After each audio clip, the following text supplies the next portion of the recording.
Hare Krishna friends, Radhe Radhe, welcome back to my Kanha's Darshan, where I share the stories from Mahabharat, Bhagavatam, Bhagavad Gita and also topics related to Sanatana Dharma. So please support me by subscribing to my channel and also click on the bell icon so that you can get my new video updates. So till now we have seen the stories of two great Chiranjeevis, that is King Mahabali and Ashwadhama. And today we will see the story of Vibhishan, the younger brother of Ravan. Though an Asur himself, Vibhishan displayed none of his clan characteristics behavior. In fact, his character is somewhat similar to that of Yuyutsu in Mahabharata. Yuyutsu was the son of Dhritarashtra, yet he chose to fight against Kauravas in the great war of Kurukshetra. Now let us take the detailed look at the life and the times of Vibhishan. Vibhishan was the younger son of Keksi and sage Vishrava, who was a son of sage Pulatsya. Ravan, the king of Lanka, and Kumbhakarna were his elder brothers. Although Vibhishan belonged to the Demon race, he was pious and always considered himself a Brahmin, as his father was the one. Right from the childhood, Vibhishan had a pure mind and sattvic nature. As he was the grandson of the great sage Pulatsya, so he was particular to keep up the name and reputation of his distinguished lineage. Hence, he discharged all his karmas as a Brahmin would. As a little boy, he would spend all his time meditating on the name of the Lord. Pleased with his devotion, Lord Brahma appeared before him and offered him any boon he wanted. Vibhishan said that the only thing he ever wanted was to have his mind fixed on the Lord's lotus feet. He only wanted to be a servant of Lord Sri Mahavishnu. Brahma readily granted him his boon. After Ravan had captured Sita, Vibhishan advised him to send her back, but Ravan was not ready to hear his advice. Vibhishan was against the kidnapping and abduction of Sita. Vibhishan was always against Ravan's attitude. When he could not take it anymore, he approached his mother Keksi for advice. Being the wise woman she was, she asked him to go away from Lanka and join Lord Rama. At that time, Lord Ram was busy assembling an army in order to fight Ravan and bring back Sita. As per his mother's advice, Vibhishan decided to flee Lanka and join hands with Lord Rama. Before fleeing away from Lanka, he called his daughter Tirjata, who was guarding Sita in the Ashokvatika, and advised her to take care of Sita until Lord Ram defeats Ravan.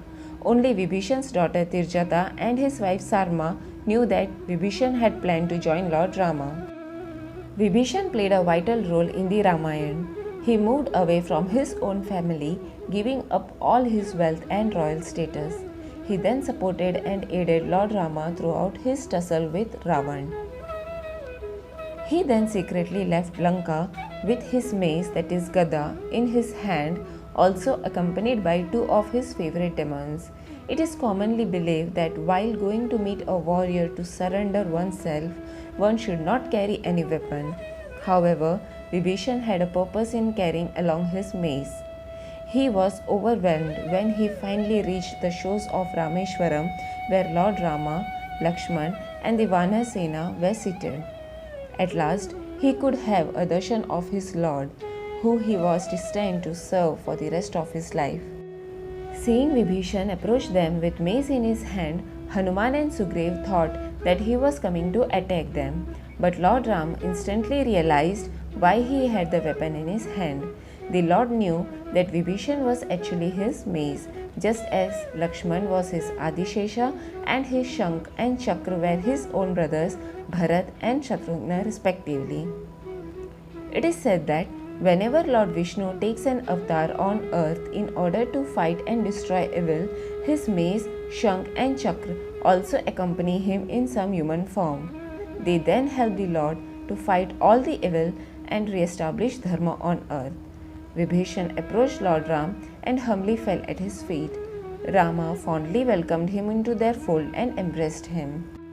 Vibhishan proved to be a great asset to Lord Ram and his army, as he disclosed all the secrets and tactics of the Lankan army. His main aim was to defeat his brother and see to it that Lord Ram would emerge victorious in the battle. Vibhishan also revealed the secret path to the temple of Mata Nikumbala, the family deity of the Pulatsya dynasty. There, Ravan's son Indrajit was performing a yagna to defeat Ram. Lakshman immediately went inside and destroyed that yagna, thereby denying him the blessings of their Kuladevta. Indrajit then decided to perform certain rituals and sacrifices to burn Lord Ram to ashes. The magic tricks he employed for the same created much confusion amongst Lord Ram's army. Vibhishan, being an Asura himself, immediately recognized what was happening and why. He employed counter tricks to nullify the power of Indrajit's black magic. Vibhishan also warned Lord Ram and Lakshman about the blackberry tree under which Indrajit performed all his magic rituals. The place was littered with bodies of humans who had been sacrificed during the rituals. He informed them that Indrajit's power would be magnified when he sat under the tree and advised them to somehow pull him away from that tree. Once the construction of the bridge to Lanka was completed, Lord Ram crossed over to that country and challenged Ravan to battle. However, in spite of fighting long and hard, he could not kill the Demon King. Seeing the potential damage that his brother was capable of causing to Lord Ram's army, Vibhishan stepped forward and revealed the secret of Ravan's death to Rama. Ravan stored the nectar of immortality in his navel, and in order to kill him, it was necessary to hit him in the navel and dry out the nectar. Lord Ram immediately pulled out an arrow, took aim and shot it at Ravan. The arrow found its mark and pierced Ravan on his navel, instantly killing him. Lord Ram then freed Sita from her captivity and prepared to take her back to Ayodhya. Before leaving, he showed Vibhishan his real form as Sri Mahavishnu, blessed him and also crowned him as the king of Lanka. He then asked him to rule wisely, keeping the dharma in mind at all times. Vibhishan was an epitome of devotion and selfless service. After ascending the throne of Lanka, he worked toward transforming his subjects and leading them on the path of dharma or righteousness. His wife Sarma was also a pious lady and helped him in all his efforts. With the Lord's grace, he came to be known as one among the Chiranjeevis. As per Lord Ram's direction, he continued to remain on earth, spreading the message of devotion and selfless service to God. He also became an ardent devotee of Lord Ranganath, the family deity of Suryavamsh, the Sun dynasty to which Lord Ram belonged. Epics such as Ramayana bring us the character to make us understand the practical implications of dharma. Both Vibhishan and Kumbhakarna knew that Ravan was going against the dharma, but Kumbhakarna chose to be loyal to his brother, while on the other hand, Vibhishan chose to fight against his brother when his advice failed. Hence, this was the matter of choosing and sticking to personal principles. I hope you all like my video. Now we shall meet in my next video. Till then, take care. Radhe Radhe.